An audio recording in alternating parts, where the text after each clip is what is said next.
EB பில்லை reduce பண்ணுறதுக்கு ஏசியை கம்மி பண்ணுங்க அப்படின்னு சொல்ல போகிறது கிடையாது. நம்ம வீட்டை சுற்றி பார்த்தோம் அப்படின்னா நம்ம கண்ணுக்கு தெரியாத சின்ன சின்ன குட்டி விஷயங்கள் சீக்ரெட்டாக நம்மளோட ஈபி பில்லை பயங்கரமாக இன்க்ரீஸ் பண்ணிட்டு இருக்கோம்.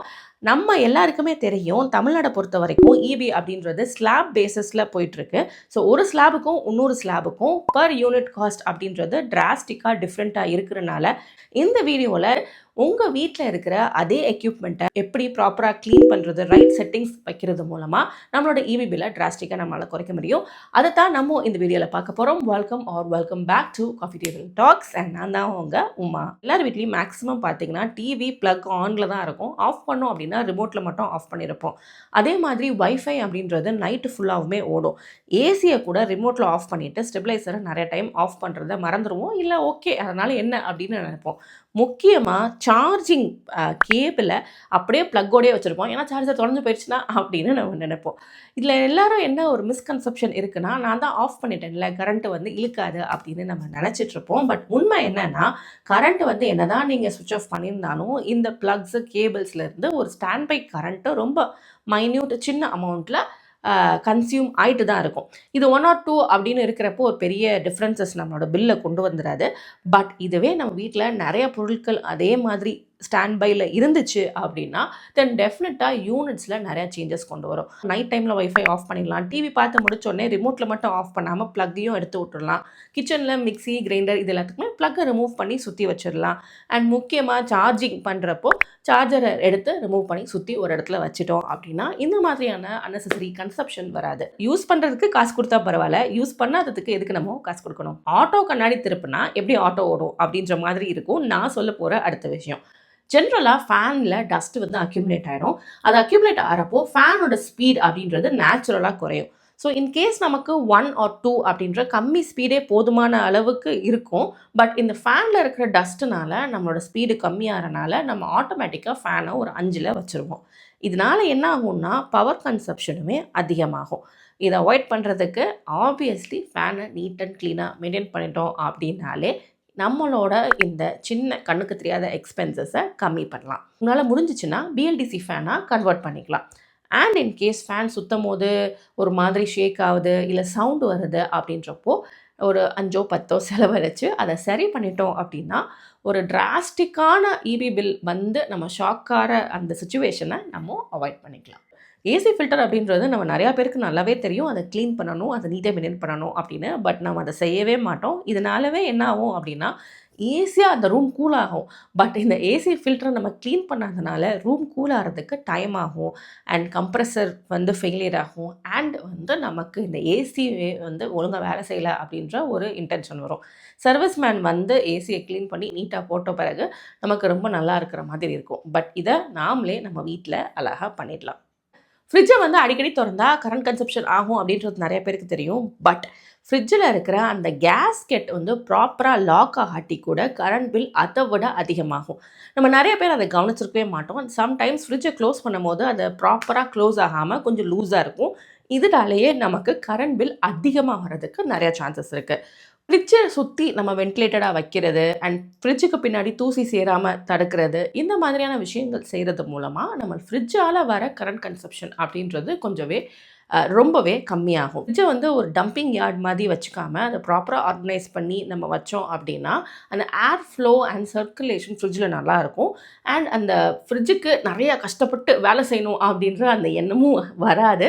ஸோ தட் நம்மளுக்கு எலக்ட்ரிசிட்டி பில்லுமே ரொம்பவே கம்மியாகும். வீட்டில் ஃப்ரீசர் வந்து அப்படியே பனிக்கட்டி மலை மாதிரி இருந்தாலோ, இல்லை ஃப்ரிட்ஜ் ஒழுங்காக லாக் ஆகலை, இல்லை வந்து நிறைய செட்டிங் வைக்கிற மாதிரி இருக்குது அப்படின்ற மாதிரி நீங்கள் ஃபீல் பண்ணீங்க அப்படின்னா தயவு செஞ்சு ஒரு சர்வீஸ் பண்ணுறது ரொம்பவே இம்பார்ட்டண்ட் அப்படின்னு ஐ ஃபீல். வாஷிங் மிஷின் நிறைய பேர் வீட்டில் பார்த்துருக்கேன். அந்த சோப் ட்ரே வந்து அவ்வளோ அழுக்காக இருக்கும். அது மாதிரி தண்ணி வந்து ரொம்ப நேரம் ஆகும் அதை ஃபில் பண்ணுறதுக்கு. ஆனால் இதை க்ளீன் பண்ணுறது ரொம்பவே ஈஸி. அதை எடுத்து அந்த ஃபில்டரை நம்மளே க்ளீன் பண்ணிக்கலாம். இந்த டிட்டர்ஜென்ட் பாக்ஸை நம்மளே க்ளீன் பண்ணலாம். பின்னாடி இருக்கிற லிண்ட்டு அண்ட் ட்ரெயின் பைப்பை கூட நம்மளே அழகாக க்ளீன் பண்ணிக்கலாம். இது எல்லாத்துக்குமே வீடியோஸ் நம்மளுக்கு ஆன்லைனில் அவைலபிளாக இருக்குது. ஸ்டெப் பை ஸ்டெப்பாகவே இருக்குது. அதை யூஸ் பண்ணி நம்மளே இந்த விஷயத்தை எல்லாமே செஞ்சிடலாம். இதனால் என்ன நமக்கு பெனிஃபிட் அப்படின்னா 30 மினிட்ஸ் சைக்கிள் நம்ம செட் பண்ணுறோன்னா 30 மினிட்ஸ்க்குள்ளே அந்த சைக்கிள் முடிஞ்சிடும் வாஷிங் மிஷினில். அப்படி இல்லாமல் நம்ம இதெல்லாம் செட் பண்ணலை அப்படின்னா இந்த டைம் வந்து அதிகமாகிட்டே போகும். அது நமக்கு இன்னும் பவர் கன்சப்ஷனை அதிகப்படுத்தும். யூஸ் இல்லாத அப்ளையன்சஸை எப்படி நம்ம ஆஃப் பண்ணோம் அப்படின்னு நம்ம பார்த்தோமோ, அதே மாதிரி நம்ம யூஸ் பண்ணுற எல்லா ப்ராடக்ட்ஸையும் நம்ம க்ளீனாக டஸ்ட் எல்லாம் ரிமூவ் பண்ணி வச்சுருந்தோம் அப்படின்னாலே மேக்ஸிமமான எனர்ஜி நம்மளால் சேவ் பண்ண முடியும். என்னதான் நம்ம ஃபில்டரை க்ளீன் பண்ணியிருந்தாலும் சில நேரம் ஏசியை வந்து 16ல் வச்சா கூட நமக்கு ப்ராப்பரான ஒரு கூல்னஸ் கிடைச்ச மாதிரி ஃபீல் ஆகாது. காலையிலேருந்து ஈவினிங் வரைக்கும் விண்டோஸை ஓப்பன் பண்ணி வச்சுருந்தாலோ இல்லை கர்டன்ஸை ஃபுல்லாக ஓப்பன் பண்ணி வச்சுருந்தாலோ என்ன ஆகும்னா ரூம்குள்ளே அந்த ஃபுல் ஹீட் வந்து ஸ்டோர் ஆயிரும். அப்படி இருக்கிறப்போ நம்ம எவ்வளோ தான் ஏசி போட்டாலும் டக்குன்னு அது கூல் ஆகாது. நம்ம என்ன பண்ணலான்னா ஒரு ஃபுல்லாக கர்டன் வச்சு ரூமை க்ளோஸ் பண்ணிட்டோம் அப்படின்னா அந்த ரூம் வந்து கூலாகவே நேச்சுரலாக இருக்கும். அண்ட் நம்ம ஏசி ஆன் பண்ணி கொஞ்சம் நேரத்துலேயே ரூம் நல்ல கூலிங் ஆயிரும். நம்ம 16 தான் வைக்கணும் அப்படின்ற அவசியம் இல்லை. 24, 22லேயே ரூம் நல்ல கூலிங்கில் இருக்கும். கதவை நல்லா லாக் பண்ணுறது, அடிக்கடி திறக்காமல் இருக்கிறது, அந்த மாதிரி நம்ம செஞ்சாலே ஏசியோட ஃபுல் பெனிஃபிட் நமக்கு கிடைக்கும். இது எத்தனை பேர் பண்ணியிருக்கோம் அப்படின்றத மட்டும் கமெண்ட்டில் எனக்கு சொல்லுங்கள். நைட்டு பாலை காய்ச்சிட்டு அப்படியே சூடான பாலை ஃப்ரிட்ஜில் வச்சுருவோம். ஃப்ரிட்ஜ் ஓவர் டைமாக ஒர்க் பண்ணி அந்த கூலான பாலை அந்த டெம்பரேச்சருக்கு கொண்டு வரதுக்கு பயங்கரமாக வேலை செய்யும். ஒரு 10 நிமிஷம் கழிச்சு பாலை கொண்டு போய் ஃப்ரிட்ஜில் வச்சோம் அப்படின்னா இந்த எக்ஸ்ட்ரா கன்சப்ஷனை நம்ம அவாய்ட் பண்ணிக்கலாம். ஃப்ரிட்ஜிலேயே நிறைய செட்டிங்ஸ் இருக்குது. நம்ம ஃப்ரிட்ஜ் வாங்கின புதுசில் ஒரு செட்டிங் வச்சுருப்போம், அதைத்தான் காலங்காலமாக கண்டினியூ பண்ணிகிட்டே இருப்போம். But it is not like that. Outside கிளைமேட்டுக்கு ஏற்ற மாதிரி நம்ம உள்ளே வச்சுருக்கிற பொருட்களுக்கு ஏற்ற மாதிரி நம்மளோட ஃப்ரிட்ஜோட செட்டிங்ஸை நம்ம மாற்றிக்கிட்டே இருக்கணும். இன்கேஸ் உங்கள் ஃப்ரிட்ஜில் பெருசாக ஐட்டம் இல்லைன்னா கம்மியாக அந்த செட்டிங்கை வச்சுக்கலாம். இல்லை நிறைய ஐட்டம் வச்சுருக்கோம், எனக்கு சீக்கிரமாக ஃப்ரீஸ் ஆகணும், எனக்கு ஐஸ் க்யூப்ஸ் வேணும் அப்படின்னு நீங்கள் நினைக்கிறீங்க அப்படின்னா இன்னும் கொஞ்சம் அதிகமாக நம்ம வச்சுக்கலாம். ஸோ இந்த இதை பேஸ் பண்ணி எப்போவுமே ஃப்ரிட்ஜோட செட்டிங்கை மாற்றுறது எப்படி அப்படின்றத தெரிஞ்சு வச்சுக்கோங்க. உங்களோட மேனுவலில் அது இருக்கும். அப்படி இல்லைன்னா யூடியூப்பில் எக்கச்சக்கமாக உங்களோட பிராண்டு ஃப்ரிட்ஜ் பிராண்டை நீங்கள் போட்டிங்க அப்படின்னாலே இந்த செட்டிங் எப்படி பெஸ்ட்டாக வைக்கிறது அப்படின்னு நிறைய வீடியோஸ் இருக்கும். செக் அவுட் பண்ணி யூஸ் பண்ணி பாருங்கள். டிஷ்வாஷர்லேயும் சரி வாஷிங் மிஷின்லேயும் சரி நிறைய ஈகோ செட்டிங் அப்படின்னு ஒன்று இருக்கும். இந்த ஈகோ செட்டிங் கொஞ்சம் டைம் அதிகமாக எடுக்கும். பட் கரண்ட் கன்சப்ஷன்லேயும் சரி தண்ணி கன்சப்ஷன்லேயும் சரி ரொம்ப கம்மியாக அது வந்து யூஸ் பண்ணிக்கும். ஸோ இன்கேஸ் நீங்கள் வந்து நைட்டில் லோட் போடுறீங்க அப்படின்னா இந்த ஈகோ செட்டிங் வச்சு பண்ணோம் அப்படின்னா அது ஸ்லோவாக அது வேலையை அது செஞ்சு முடிக்கும். மார்னிங் நம்மளுக்கு பொருள் எல்லாம் ரெடி ஆகிடும். என்ன மாதிரியான திங்ஸுக்கு என்ன மாதிரியான செட்டிங் வைக்கணும் அப்படின்றத தெரிஞ்சு வச்சுக்கோங்க. எல்லாத்துக்கும் டிஃபால்ட்டாக ஒரே செட்டிங்காக வச்சு எனர்ஜி, கரண்ட், டைம் எல்லாத்தையுமே நம்ம வேஸ்ட் பண்ணக்கூடாது. டைம்ஸ் இந்த எலக்ட்ரிசிட்டி பில் அப்படின்றது ஒரு பொருளை யூஸ் பண்ணுறது மூலமாக வந்து பெருசாக சேஞ்சஸ் வராது. பட் அதை எத்தனை தடவை யூஸ் பண்ணுறோம் அப்படின்றது மூலமாக இதில் சேஞ்சஸ் வரலாம். ஒரு எக்ஸாம்பிள் சொல்லணுன்னா இப்போ நீங்கள் ஒரு 10 துணி அயர்ன் பண்ணணும். இந்த 10 துணியை ஒரே ஸ்ட்ரெச்சாக ஒரே நாளே நீங்கள் அயர்ன் பண்ணிட்டீங்க அப்படின்னா உங்களுக்கு எலக்ட்ரிசிட்டி பில் அவ்வளோவா அதிகமாக இருக்காது. இதே 10 துணியை ஒரு வாரம் முழுக்க விட்டு விட்டு அயர்ன் பண்ணுறீங்கன்னு வைங்க, அப்போது நமக்கு எக்ஸ்ட்ராவாக அந்த காஸ்ட் வந்து வர்றதுக்கு வாய்ப்பு இருக்குது. இன்னும் சிம்பிளாக சொல்லணுன்னா தோசைக்கல் மாதிரி தான். எப்படி ஒன்ஸ் தோசைக்கல்லை ஆன் பண்ணிவிட்டு நம்ம தோசை சுடுறப்போ இவ்வளோ நல்லா வருது, திருப்பி ஆஃப் பண்ணிவிட்டு திருப்பி ஆன் பண்ணுறப்போ நமக்கு டைம் ஆகுது, அதில் எக்ஸ்ட்ரா கேஸ் வேஸ்ட் ஆகுது. அதே பிரின்சிபல் தான் இந்த அயர்ன் பாக்ஸுக்கும். பேட்ச் பை பேட்சாக நம்ம பண்ணோம் அப்படின்னா இதுலேருந்து வர காஸ்ட்டை நம்ம சேவ் பண்ணிக்க முடியும். இதுதான் ஃப்ரிட்ஜுக்கும். சமைக்கும் போது 10 தடவை நம்ம ஃப்ரிட்ஜை திறக்கிறது வந்து தேவையான பொருட்கள் எல்லாத்தையும் எடுத்து வெளியில் வச்சுட்டு அதுக்கப்புறம் சமையல் முடிச்சதுக்கப்புறம் மறுபடியும் தூக்கி உள்ளே வைக்கிறது, இந்த மாதிரியான ப்ராக்டிஸ் பண்ணோம் அப்படின்னா அடிக்கடி திறக்கிறது மூடுறது மூலமாக நமக்கு எலக்ட்ரிசிட்டி கன்சியூம் ஆகாமல் இருக்கும். கேஸ் நம்மளுக்கு வந்து கொஞ்சம் துணி தான் இருக்குது அப்படின்னா அந்த பாதி துணியை மட்டும் வாஷிங் மிஷினில் ரன் பண்ணுறோம் அப்படின்னா again it's going to be waste of power. So ஃபுல்லாக அது நிறைஞ்சதுக்கப்புறம் நீங்கள் வந்து வாஷிங் மிஷினில் போட்டிங்க, ஃபுல் லோடாக போடுறோம் அப்படின்றப்போ நமக்கு அது ஒரு குட் சேவிங் தான். பொருள் வாங்கும்போது எவ்வளோ விலை அப்படின்றத தாண்டி அது எவ்வளோ எனர்ஜியை கன்சியூம் பண்ணும், என்ன மாதிரியான எனர்ஜி எஃபிஷியன்சி இருக்குது, அதில் எவ்வளோ ஸ்டார் ரேட்டிங் இருக்குது, இது எல்லாத்தையும் பார்த்து வாங்குறது ரொம்பவே இம்பார்ட்டன்ட். 5 ஸ்டார் ரேட்டிங் தான் பெஸ்ட்டா அப்படின்னு கேட்டிங்கன்னா நிச்சயமாக கிடையாது.